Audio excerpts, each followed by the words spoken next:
es su voz.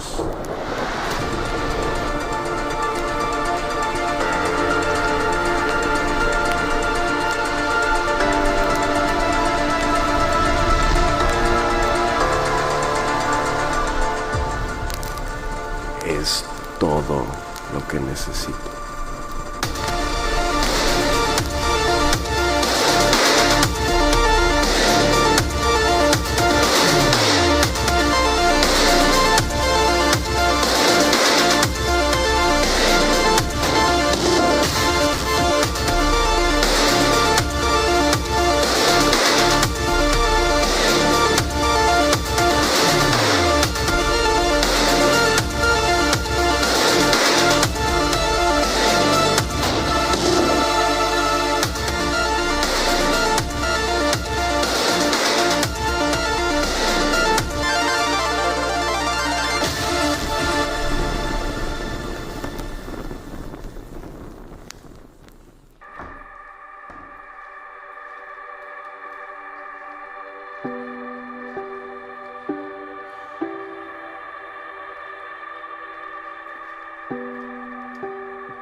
Muy buenas tardes, Horizonte, ¿cómo estamos?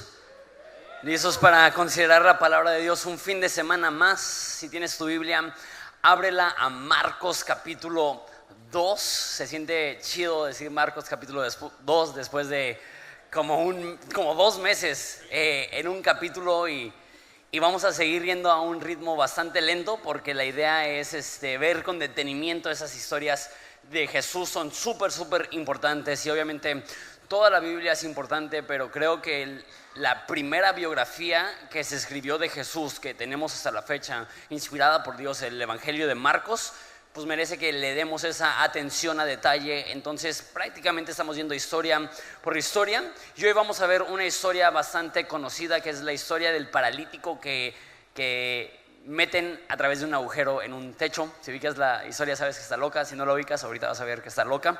Dice así Marcos 2, ya estoy acostumbrado, ¿no? Marcos 2 del 1 al 12 dice: cuando Jesús regresó a Capernaum varios días después, enseguida corrió la voz de que había vuelto a casa. Pronto la casa donde se hospedaba estaba tan llena de visitas que no había lugar ni siquiera frente a la puerta. Mientras él predicaba la palabra de Dios, llegaron 4 hombres cargando a un paralítico en una camilla. Como no podían llevarlo hasta Jesús debido a la multitud, abrieron un agujero en el techo encima de donde estaba Jesús y luego bajaron el hombre en la camilla justo delante de Jesús. Al ver la fe de ellos, Jesús le dijo al paralítico: hijo mío, tus pecados son perdonados. Algunos de los maestros de la ley religiosa estaban ahí sentados y pensaron: ¿qué es lo que dice? Es una blasfemia. Solo Dios puede perdonar pecados. En ese mismo instante, Jesús supo lo que pensaban, así que les preguntó: ¿por qué cuestionan eso en su corazón? ¿Qué es lo más fácil para decirle a un paralítico: tus pecados son perdonados? O ponte de pie, toma tu camilla y camina.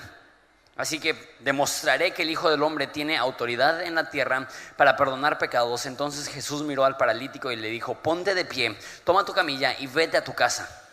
El hombre se levantó de un salto, tomó su camilla y salió caminando entre los espectadores, que habían quedado atónitos. Todos estaban asombrados y alababan a Dios exclamando: jamás hemos visto algo así. Padre, te pido que nos hables en esta tarde. Nuestra meta y nuestro plan siempre que venimos a la iglesia es conocer más a Jesús.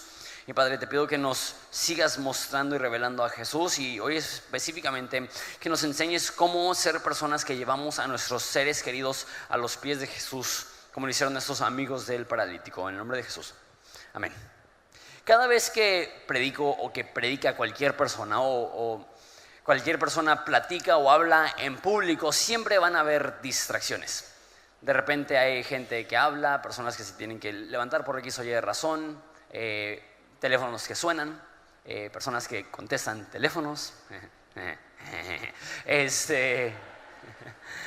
que ¿sabe qué en la iglesia, no? Hay cortinas que se caen a media alabanza, he escuchado. Y siempre van a haber distracciones. La peor distracción que yo he tenido al estar predicando es que una vez estaba predicando y no sé cómo, pero entró un chihuahua al auditorio. Y quizá esa es la razón por mi profundo odio hacia los chihuahuas. O quizá el hecho que mi mamá tuvo un chihuahua y tenía más ropa que yo y todavía sigo sentido. Pero el caso es que había un chihuahua que entró al auditorio y estaba predicando y el problema no era tanto el chihuahua. El problema es que las personas estaban intentando agarrar al chihuahua. Y por ser un perro pequeño, sin ninguna dificultad, se podía escabullir entre las sillas. Entonces era imposible agarrarlo. Entonces personas literalmente estaban viendo a otros intentando agarrar a este chihuahua y se levantaban así con esa actitud de ¡ay! ¡Qué tontos son! O sea, es un chihuahua, ¿qué tan difícil puede ser? Y así con ese complejo de encantaperros, ¿no? Así, yo lo voy a yo lo voy a poder agarrar sin ningún problema. Y se levantan y se aleja el perro y así literal 15 minutos. Y yo predicando como si nada estuviera pasando, así como que todo nervioso. Y de repente sí hay distracciones. Y como digo, esa quizá fue la peor distracción. Pero leo esa historia y me intento poner en ese lugar donde Jesús está en una casa predicando. Y de repente se escuchan pasos en la azotea. Y de repente se escuchan marrazos. Y se empieza a sentir como la casa está siendo sacudida. Y de repente empieza a caer polvo y piedras y escombro.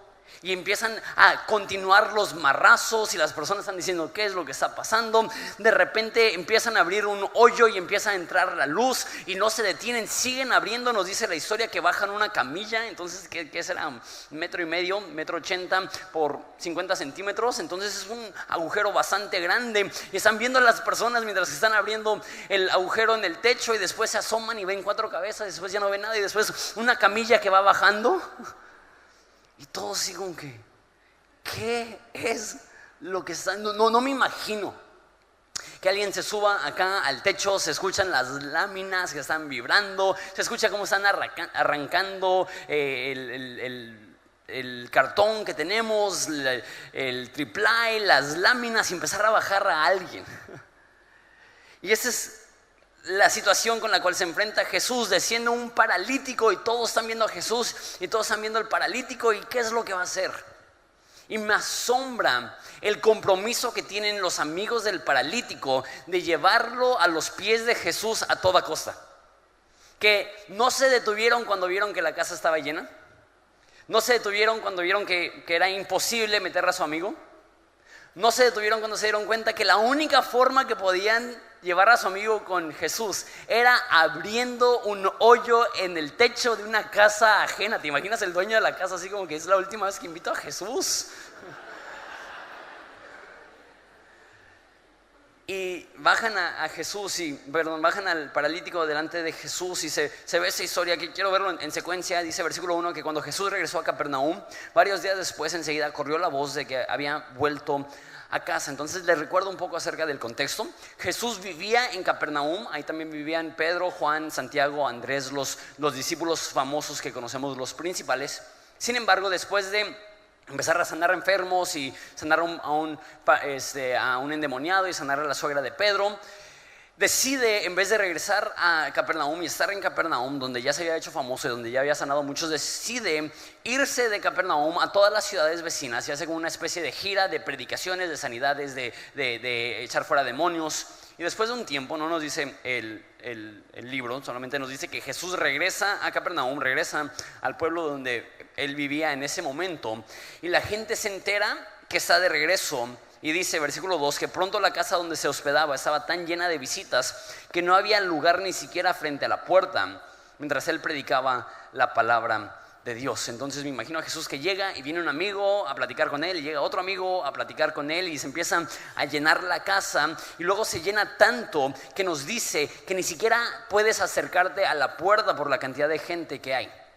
Ahora no sé cómo funciona tu imaginación pensando en algo tan antiguo de hace 2000 años, pero déjate ayudo a poner unos parámetros. Las casas en ese entonces eran muy pequeñas Imagínate 3 metros por 3 metros, una casa Infonavit, en ese entonces hubiera sido una mansión, o sea, no estaban acostumbrados a ese tipo de espacio. Tenían un espacio para hacer una fogatita y cocinar y un espacio para dormir en el piso, quizá una mesita, y era todo el espacio que tenían en la casa. Imagínate como un vagón de estacionamiento, era más o menos el tamaño de su casa. Entonces, quizá caben unas 15 personas, bien, pero no me imagino que 15 personas en un pueblo de 1500 personas es Capernaum. Que 15 personas son las únicas que llegaron. Una vez más, no sé si mi imaginación está un poco exagerada, pero yo me imagino esto más bien como si fuera un vagón del metro en la Ciudad de México en hora pico, donde todos se están metiendo a la fuerza, donde tienes un codo aquí en la sien y todos así se están intentando meter y están en la puerta y así metiendo a uno más y a uno más. Y pues imagínate cuántos mexicanos metemos en un bocho, imagínate cuántos israelitas metieron en esa casita. Yo me imagino que está absolutamente aglomerado. ¿Y qué es lo que hace Jesús? Me encanta, Él empieza a predicar. Ahora, también me gusta que es un poco más vago que predicar. La palabra que usa aquí es simplemente empezó a hablar acerca de la palabra de Dios. Es súper informal, de repente nos imaginamos la vida de Jesús y un chorro de formalidades y va a un templo y está predicando en el templo, pero en esa ocasión llega a su casa, invita amigos, la casa se llena y él aprovecha para empezar a enseñar la Biblia. Y en el capítulo anterior vimos que estaba sanando a personas, entonces me gusta pensar que quizá había una fila para entrar a la casa, Jesús te sanaba y salías y era así como podía atender a muchas personas, pero en esta ocasión está enseñando la Biblia, está hablando acerca de la Biblia y todos están ahí encerrados. Y llegaron 4 hombres cargando a un paralítico en una camilla. Como no podían llevarlo hasta Jesús debido a la multitud, abrieron un agujero en el techo encima donde estaba Jesús y luego bajaron al hombre en la camilla justo delante de Jesús. Por lo mismo que las casas eran muy pequeñas en ese entonces, tenían escaleras por la parte de afuera y el techo funcionaba como una terraza.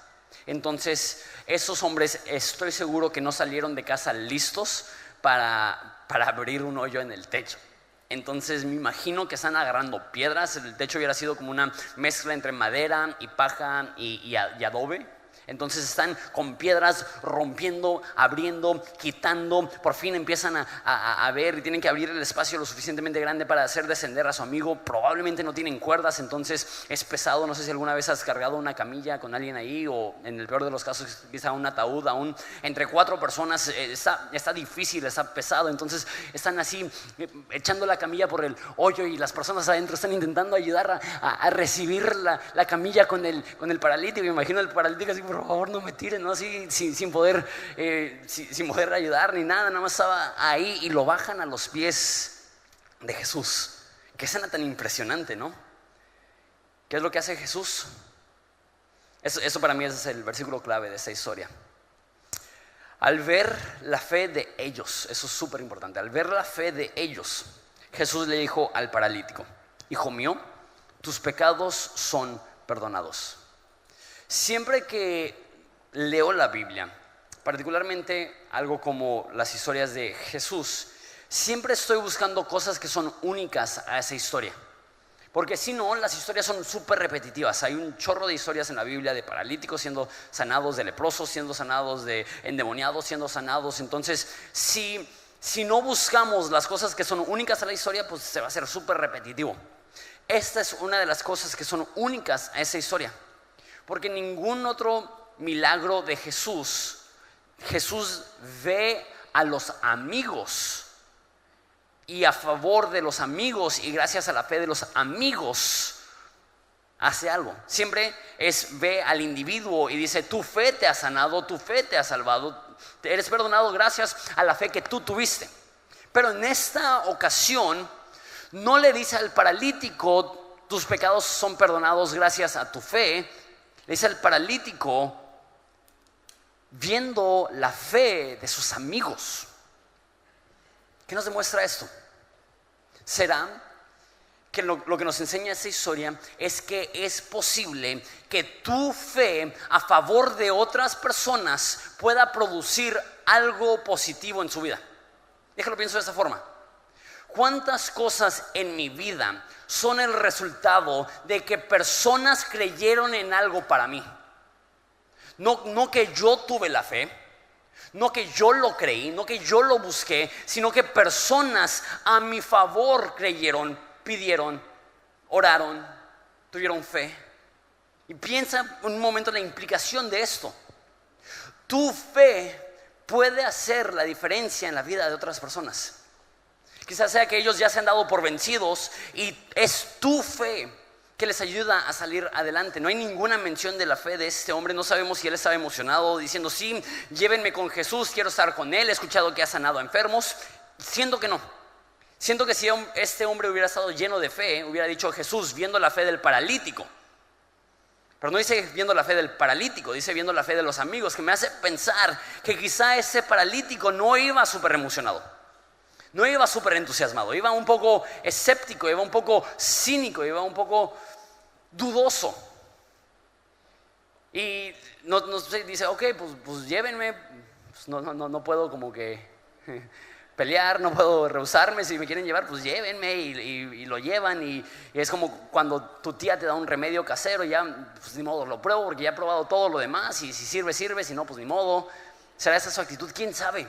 Pero no vemos en el paralítico que Jesús reconozca su fe.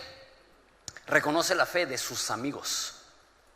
Necesitamos entender que cuando nosotros creemos en Dios a favor de otra persona, eso puede producir algo en su vida. ¿Tienes quizá algún ser querido que le ha dado su espalda a Jesús? ¿Conoces a alguna persona que quizá está pasando por una enfermedad y quizá esta persona ya está empezando a dudar que Dios les ama, está empezando a dudar que Dios tiene un plan para ellos, está empezando a dudar que Dios es bueno? Quizás sea tu fe a su favor que haga una diferencia. Hablamos un poco más de eso en un minuto. Voltea a ver al paralítico y es bien curioso porque esta persona está ahí, voltea a ver a Jesús y ha escuchado, obviamente, lo llevan porque saben que Él puede sanar. Entonces me imagino al paralítico viendo a Jesús y Jesús le dice: hijo mío. Y el paralítico le dice como que: ajá, tus pecados te son perdonados. Y el paralítico así como que: ajá, no, pues es todo. Y el paralítico así como que: no, pues gracias Jesús, pero pues la verdad es que vine para que me sanaras, pues qué chido que me perdones los pecados, pero la verdad es que me quiero ir caminando de aquí y no hay nada más. Se me hace curioso que el problema más evidente era su parálisis, pero el problema más crítico para Jesús era su pecado. Entonces Jesús no va directo a su discapacidad, va directo a su pecado, porque el pecado nos separa de Dios y Jesús entiende que igual y le puede resolver su problema temporal de discapacidad, pero si no le resuelve el problema eterno de su pecado, puede ayudarle a tener una mejor vida, pero no le está ayudando a tener una mejor eternidad. Y Jesús decide enfocarse en lo eterno antes de lo temporal, en el perdón de pecados que le dará vida eterna antes de la sanidad de su cuerpo que le dará mayor calidad de vida. Ahora, no es que a Jesús no le importe la sanidad de nuestros cuerpos, que es lo que vimos la semana pasada. Si estuviste, que había un leproso que le dijo: si tú quieres puedes sanarme. Y Jesús dice como que: sí quiero. Entonces el corazón de Jesús es para sanar, es para transformar, es para restaurar. Sin embargo, no es su prioridad. Para Jesús lo más importante no es la sanidad física de nuestro cuerpo, sino el perdón espiritual de nuestra alma. Y Él ve a este hombre y lo primero que dice es que va a la necesidad más profunda y le dice: hijo, tus pecados te son perdonados. Y quizá el paralítico ve como su peor problema el hecho que no puede caminar, pero Jesús ve como su peor problema el hecho que no puede tener comunión con Dios por su pecado. Y Él resuelve el problema más profundo que este paralítico tenía. ¿Sabes? Esto es lo que distingue a Jesús de cualquier otra figura de Mesías, de cualquier otra creencia, lo que diferencia el cristianismo de cualquier otra religión. Las religiones enseñan cómo podemos remediar nuestros pecados. Haces cosas malas y si lo contrarrestas con cosas buenas, quizá un día Dios te va a perdonar. Esa es la mayoría de religiones. Eso no es lo que presenta Jesús. No es una forma de remediar tu pecado. Lo que presenta la Biblia es que Jesús tiene la capacidad de remover tu pecado. La Biblia dice que tan lejos es el oriente del occidente, así Dios ha removido nuestro pecado. Dice en Isaías que vayamos a Dios, que si nuestro pecado era rojo como el carmesí, será hecho como la blanca lana. Dios no te da una lista de parámetros y reglas y requisitos para que al cumplirlas quizá Él te perdone, sino que Él llega a tu vida y gracias a su obra en la cruz, Él puede decirte: hijo mío, tus pecados son perdonados. No solamente un quizá en el futuro, sino contundentemente hoy y para siempre. Tus pecados pasados, presentes y futuros han sido borrados, olvidados, eliminados y perdonados. Y el único capaz de ofrecer eso es Jesús. Por eso Juan el Bautista, cuando ve a Jesús, ¿qué es lo que dice? He aquí el Cordero de Dios que quita el pecado del mundo. De repente cuando hablamos de Jesús decimos cosas como: ¿quieres propósito? Ven a Jesús. ¿Quieres felicidad? Ven a Jesús. ¿Quieres compañía? Ven a Jesús. ¿Y cierto o falso? ¿Venir a Jesús te va a dar esperanza y felicidad y gozo? Sí, claro. ¿Ir a Jesús te dará compañía en la soledad? Sí, claro. ¿Venir a Jesús te dará propósito? Sí, claro. Pero hay muchas cosas que te pueden hacer sentir lleno o con propósito. Puedes ser voluntario en una organización sin fines de lucro y te vas a sentir con propósito. Puedes encontrar una buena amistad y eso te hace sentir acompañado. Puedes cambiar tu estilo de vida y quizás sentir un poco de felicidad. Pero lo único y el único capaz de perdonar y remover pecados es Jesús, y esta es su prioridad. Él llega y Él dice: quiero perdonar tus pecados. Eso es lo que diferencia a Jesús de cualquier otra persona y el cristianismo de cualquier otra religión, que Él es el único que puede no solamente remediar, sino remover el peor problema para el ser humano, que es el problema del pecado. Y Jesús llega a este hombre y le dice: tus pecados son perdonados. ¿Qué es lo que sucede? Versículo 6. Algunos de los maestros de la ley religiosa que estaban ahí sentados pensaron: ¿qué es lo que dice? Es una blasfemia. Solo Dios puede perdonar pecados. Hay un grupo de personas que aquí les llaman maestros de la ley. Otras traducciones les llaman escribas y fariseos. Escribas eran los que copiaban la Biblia y hacían comentarios, y fariseos era como el sector político religioso que gobernaba la institución religiosa. Entonces, gente muy importante, la élite espiritual, el tipo de personas que eran los más prestigiosos y respetados e importantes en la sociedad, los escribas y los fariseos. Ellos conocían la Biblia mejor que tú y yo, memorizaban los primeros 5 libros de la Biblia. Son 80,000 palabras, es el tamaño de un libro promedio. Tú y yo batallamos para recordar los 9 dígitos de nuestro propio teléfono. Ellos se memorizaban libros completos. Eran súper dedicados, ayunaban 2 veces a la semana. El cristiano promedio nos va bien si ayunamos 2 veces cada década. Y esos cuates 2 veces por semana. Estaban tan comprometidos con el diezmo que no solamente daban el 10% de sus ingresos, sino que semanalmente daban el 10% del contenido de su alacena. Entonces entraban a la alacena en sábado para ir a la sinagoga, y si tenían una barra de pan Bimbo, tomaban el 10% de las rebanadas y las llevaban a la iglesia. Si tenían el recalentado de caldo de pollo, llevaban el 10%, un platito para el sacerdote. Si tenían el chocomil, que agarraban y pesaban, y no, pues eso es para la casa de Dios. Así de comprometidos estaban ellos con sus tradiciones, sus leyes, con el estar bien con Dios. Eso es lo que es súper curioso. Jesús nunca tiene un enfrentamiento o un argumento o un pleito con gente religiosa, o sea, no religiosa, con gente atea, con gente pecadora. Jesús jamás se pelea con ellos. Al contrario, es súper paciente y amable, lleno de compasión. Y el que de ustedes es sin pecado, aviente la primera piedra. Y hablando con publicanos, o sea, los que están cobrando impuestos para el Imperio Romano, y tratándolos bien y amablemente y humanamente y dignamente. Jesús no tiene ninguna vez ningún enfrentamiento con alguien que no es religioso, pero con los religiosos hay pique. De hecho, Esa es la primera mención, por eso me estoy tomando un tiempo para explicarlo. Pero el resto del libro vamos a ver cómo hay enfrentamientos y discusiones y argumentos. Y de repente no lo pensamos así, pero Jesús era muy duro con los fariseos.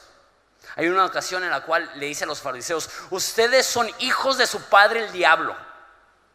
Está fuerte eso. Hay otra ocasión donde les dice: ustedes viajan mar y tierra para ser un discípulo, y cuando lo convierten lo hacen doblemente el hijo de infiernos de lo que ustedes son. Está fuerte. Si Jesús me dice eso a mí, no me recupero. Jamás Jesús toma ese tono con alguien que no es religioso, pero con la élite espiritual los reta. Y hay conflicto y últimamente quienes entregarán a Jesús a los romanos serán esa élite religiosa que veían a Jesús como una amenaza al status quo de su forma de ver la Biblia, de su forma de ver las cosas. ¿Qué es lo que me demuestra esto? Creo yo que si Jesús hubiera venido en el siglo XXI, Él sería increíblemente amable con los no cristianos, pero dentro de la iglesia Él estaría profundamente preocupado por corregir sus situaciones de deshonestidad, de corrupción, de hipocresía, de maldad, de inconstancia en la forma que somos.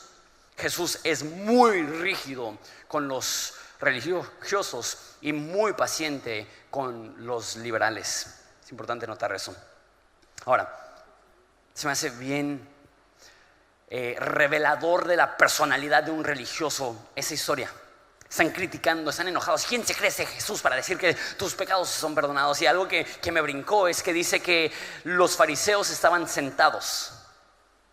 Esto describe tan bien el corazón religioso, que es el que está sentado cuando todos los demás están parados, que es el que está buscando el lugar de honor cuando todos los demás están intentando entrar, el que está indispuesto a ceder su lugar para que más personas puedan tener un encuentro con Jesús, que su comodidad, su prestigio, su bienestar le es más importante que personas ajenas a Dios puedan tener un encuentro con Dios. El corazón religioso es una persona que critica cuando los demás aprenden. El corazón religioso es el corazón que se ofende cuando los demás están siendo sanados.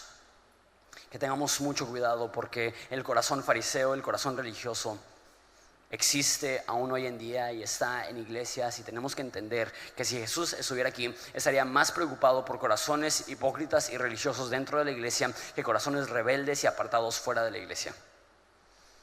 Está fuerte eso. Y Jesús tiene este encuentro con ellos y ellos dicen: ¿quién se cree que es? Y se está hablando blasfemia. Solo Dios puede perdonar pecados. Y Jesús dice, Jesús sabía lo que pensaban, así que les preguntó: ¿por qué cuestionan eso en su corazón? ¿Es peligroso estar con Jesús porque puede leer tus pensamientos? Y dice: ¿por qué están pensando esto? Y les dice: ¿qué es más fácil decir? Eso es importante, decir, no hacer. ¿Qué es más fácil decir? ¿Tus pecados son perdonados? O decirle a un paralítico: levántate. ¿Qué es más difícil hacer? Pues para Dios es más difícil perdonar un pecado que levantar un paralítico. ¿Por qué? Puede levantar un paralítico con una palabra. Perdonar pecados le costará la vida. ¿Sí ven eso? C.S. Lewis dijo que para crear el universo Dios no tuvo que sudar, pero para salvar a un pecador tuvo que sudar gotas de sangre. Le costó. Entonces para Dios es mucho más fácil levantar a un paralítico que perdonar un pecado. Pero no está diciendo que es más fácil hacer, está diciendo que es más fácil decir. Porque cualquiera puede decir: tus pecados son perdonados, porque ¿cómo compruebas si sí o si no? No hay forma de medirlo. No puedes decir: mira, pues le cambió el semblante. Sí, definitivamente le perdonaron el pecado. Pero a un paralítico le dices: levántate, y ahí sí no hay de otra. O se levanta o no. O estás diciendo la verdad o no. O tienes poder o no. Tienes autoridad o no.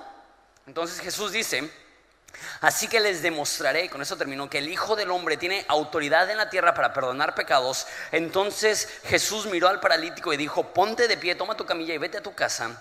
Y el hombre se levantó de un salto, tomó su camilla y salió caminando entre los espectadores, que habían quedado atónitos. Todos estaban asombrados y alababan a Dios, exclamando: jamás hemos visto algo así. ¿Qué es lo que está pasando? Los fariseos dicen: únicamente Dios puede perdonar. ¿Y qué es lo que dice Jesús? Fíjate, demuestro que yo tengo la autoridad para perdonar. ¿Qué es lo que está haciendo? Esta es una declaración obvia y evidente que Jesús creía y enseñaba que era Dios. Porque de repente tienes personas que dicen, no, pues Jesús nunca dijo que era Dios. Que en parte es cierto, Jesús nunca explícitamente dijo, yo soy Dios. Pero que sí es lo que sí hizo, de manera implícita, lo enseñaba cada rato. Nadie puede perdonar a pecadores más que Dios. Y Jesús dice, pues sí, y yo puedo perdonarlos. Y para que vean que tengo autoridad para perdonar pecados, voy a levantar a paralíticos para que no haya ninguna duda que yo tengo el poder sobre la salud, la enfermedad, sobre el cuerpo, sobre todo lo físico, pero no solamente autoridad sobre lo físico, sino autoridad sobre lo espiritual. Jesús le sana, le levanta para comprobarle a todas las demás personas que efectivamente Jesús es Dios, el Hijo de Dios. Pero para terminar quiero hacer hincapié en algo que mencioné hace un segundo. Cuando estaba preparando esto me brincó demasiado este rollo. Jesús, viendo la fe de ellos, la posibilidad de hacer una diferencia en la vida de otro. No podemos subestimar el poder de prestarle nuestra fe a otro, de creer cuando ellos dejan de creer. Ahorita tengo varios amigos que están batallando con adicciones y es bien difícil. Si tú tienes un ser querido que está batallando con adicciones, entiendo lo difícil y lo doloroso que es. Tengo un par de amigos que literal han entrado y salido de centros de rehabilitación y es difícil. ¿Y sabes cuál es la lucha? De repente empiezas a pensar, ya fue. Siempre va a ser un adicto, nunca se va a arreglar, va a pasar el resto de su vida entrando y saliendo de centros de rehabilitación. Esa es una tentación, perder la fe, tirar la toalla, empezar a darte por vencido. Pero eso no fue la actitud de los amigos del paralítico. Vieron una situación devastadora y creyeron que Jesús tenía el poder para sanar a su amigo. ¿Sabes qué? Quizá tu amigo, tu hijo, tu esposo, tu esposa, tus padres han dejado de creer. Quizá ellos dicen, ya Dios ya no me ama, y ya Dios ya no tiene un plan para mí, ya Dios no me va a sanar, ya Dios no me va a sacar de esta. Quizá ellos han dejado de creer, pero quiero creer en la posibilidad de que si tú sigues creyendo a favor de tu fe, Dios puede hacer una diferencia en la vida de ellos.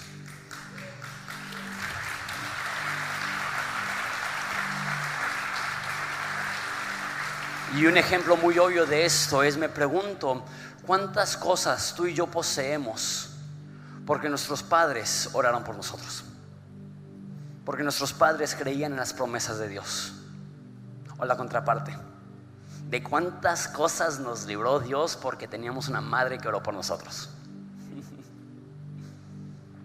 No tienes idea, no tenemos idea, no tenemos el filtro para ver el panorama completo de cuánto impacto puede tener nuestra fe cuando creemos, aun cuando nuestros amigos han perdido la fe. ¿Cuál es la aplicación sencilla de este mensaje? Se escucha super cursi, pero no dejes de creer. Dios sigue amando a tus amigos, Dios sigue amando a tus familiares, Dios sigue teniendo un plan. El propósito de Dios no ha caducado. El deseo de Dios de sacarlos adelante no ha expirado. Y aunque ellos han echado la toalla, quizá tu persistencia, tu fe y tu oración sea lo que les saque adelante. Como digo, quizá ellos están batallando para creer, pero nosotros tenemos que creer no en ellos, no creer que ellos tienen la capacidad, porque capaz si no lo tienen. Los amigos del paralítico nos decían, pues que se tome un Tylenol y que se levante, ¿no? Ellos entendían la gravedad de la situación. Es un paralítico sin esperanza. No era un optimismo ciego que llevó a los amigos del paralítico a llevarlo a Jesús. No fue un optimismo ciego, fue una fe de que Dios tenía el poder para sanarlo, aunque su situación fuera así de devastadora. No te estoy pidiendo que tengas un optimismo ciego. no pasa nada, todo bien, no hay problema, sino una fe genuina que reconoce la gravedad de la situación, pero aún reconociendo la gravedad de la situación, entiende la grandeza del Padre para poder intervenir aún en una situación devastadora, y de la capacidad de Dios de actuar milagrosamente aún cuando parece no haber esperanza. Eso es lo que te estoy pidiendo, que sigas creyendo que tenemos un Dios que puede obrar aún cuando las expectativas y las esperanzas parecen ser nulas. Me siento un poco sentimental, pero lo que quiero decirles es esto: no dejes de creer a favor de tus seres queridos. No tienes idea de lo que puedes lograr a través de tu fe. Es decir, nos ponemos de pie y lloramos.